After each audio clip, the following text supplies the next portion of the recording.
Assalamualaikum warahmatullahi wabarakatuh. Kami kelompok 6 Bahasa Indonesia dari MPI kelas B. Sebelumnya, saya akan memperkenalkan anggota kelompok kami.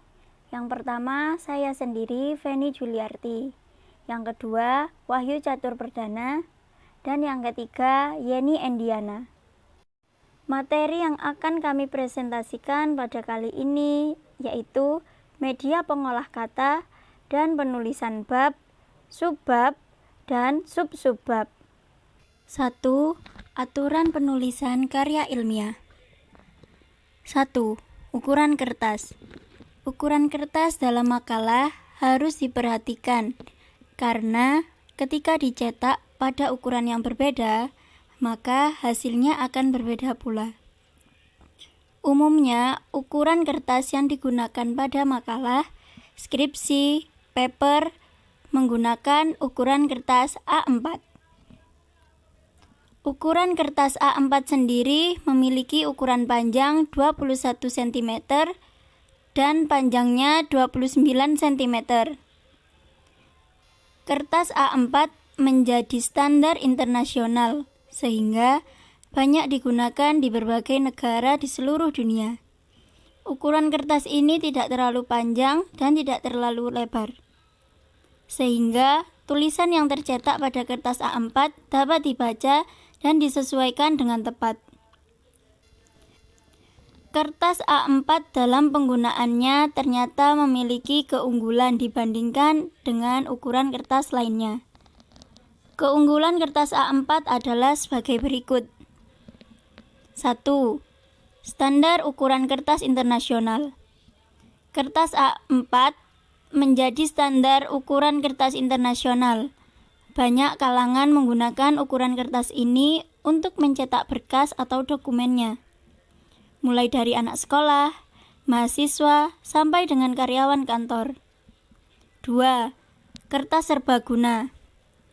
Penggunaan kertas ini sangat beragam fungsinya.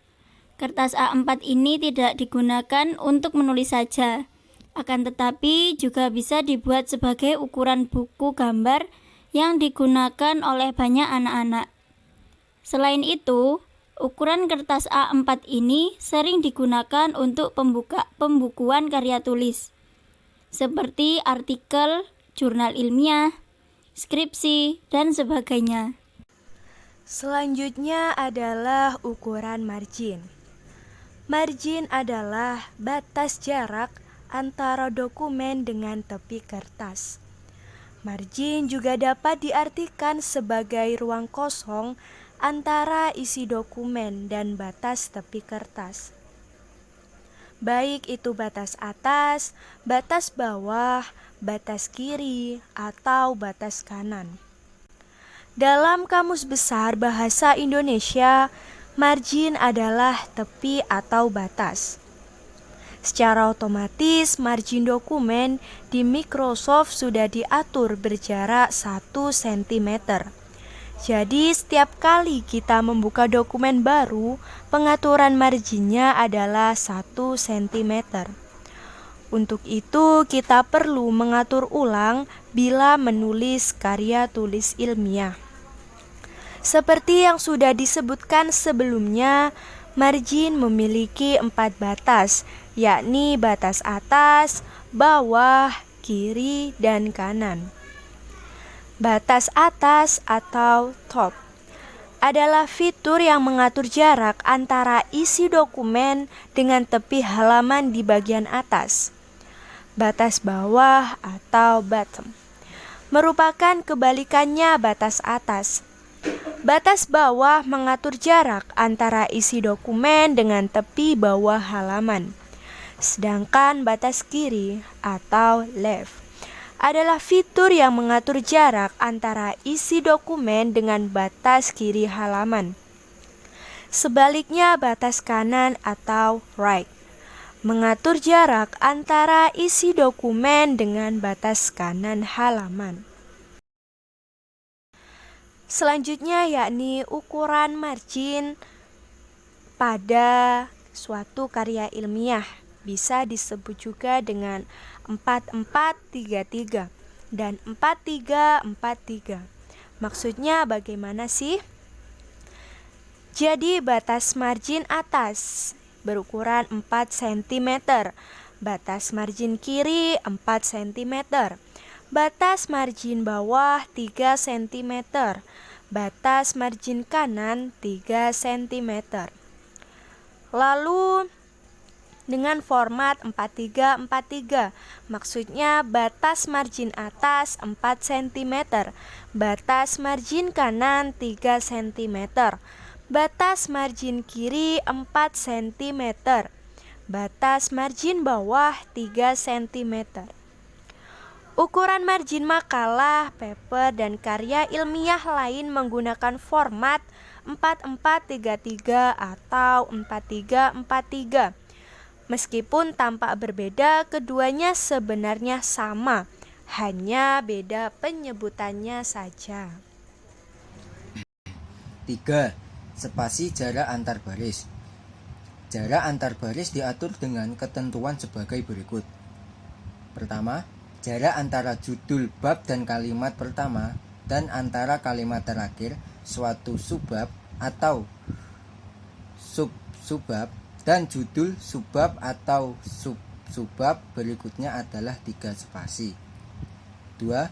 Jarak antara judul subbab atau sub-subbab dan kalimat pertamanya dan antar baris tulisan dalam suatu paragraf adalah 1,5 spasi. 3. Jarak antar baris pada judul tabel, judul gambar, dan judul lampiran adalah 1 spasi. Dan yang keempat, jarak antar pustaka dalam daftar pustaka adalah 2 spasi. Penulisan judul bab, subbab, dan sub-subbab. Pengertian. 1. Bab adalah suatu bagian yang terdapat dalam sebuah tulisan berupa buku, novel, jurnal, atau artikel yang di dalamnya memuat satu pokok permasalahan terhadap isi dari keseluruhan tulisan tersebut. Bab juga dapat dikatakan sebagai bagian masalah atau hal inti. Pada setiap bab terdapat judul yang mewakili pokok bahasan atau pokok permasalahan pada suatu bacaan. 2. Subbab adalah bagian dari bab atau biasa disebut juga anak bab. Dalam satu bab biasanya terdiri dari beberapa subbab yang memuat pembahasan lebih rinci mengenai pokok bahasan tersebut. 3. Sub-subbab adalah bagian dari subbab atau bisa disebut juga anak subbab. Dalam satu bab biasanya terdapat beberapa sub-subbab yang memuat pembahasan lebih rinci mengenai pokok bahasan tersebut.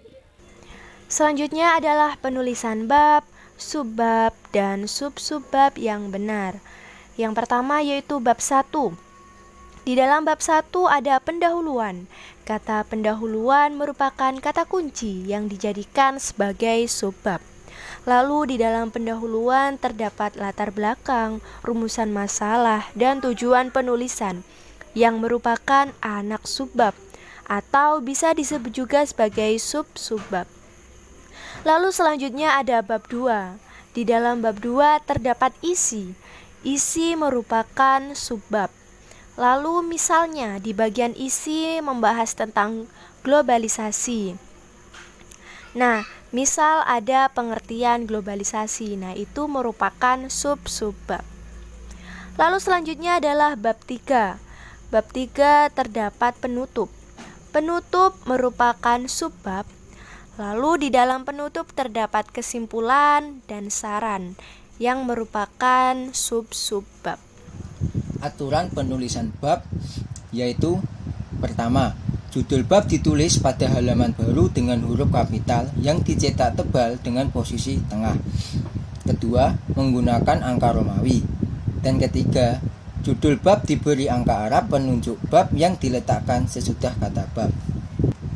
Aturan penulisan subbab yaitu 1. Diawali dengan huruf besar. 2. Menggunakan angka. 3. Boleh menggunakan huruf kapital. 4. Lebih menjorok dibanding dengan penulisan bab. Dan yang kelima, tidak diakhiri tanda baca titik. Sedangkan aturan penulisan subbab yaitu 1. Ditulis di tepi kiri. 2. Dapat menggunakan angka. 3. Jika penulisan subbab menggunakan huruf, maka subbab menggunakan angka. 4. Lebih menjorok dibanding dengan penulisan subbab. 5. Tidak diakhiri titik. Sekian presentasi dari kelompok kami. Apabila ada salah kata, salah ucap, mohon untuk dimaafkan. Dan apabila ada yang kurang jelas, dipersilahkan untuk bertanya. Wassalamualaikum warahmatullahi wabarakatuh.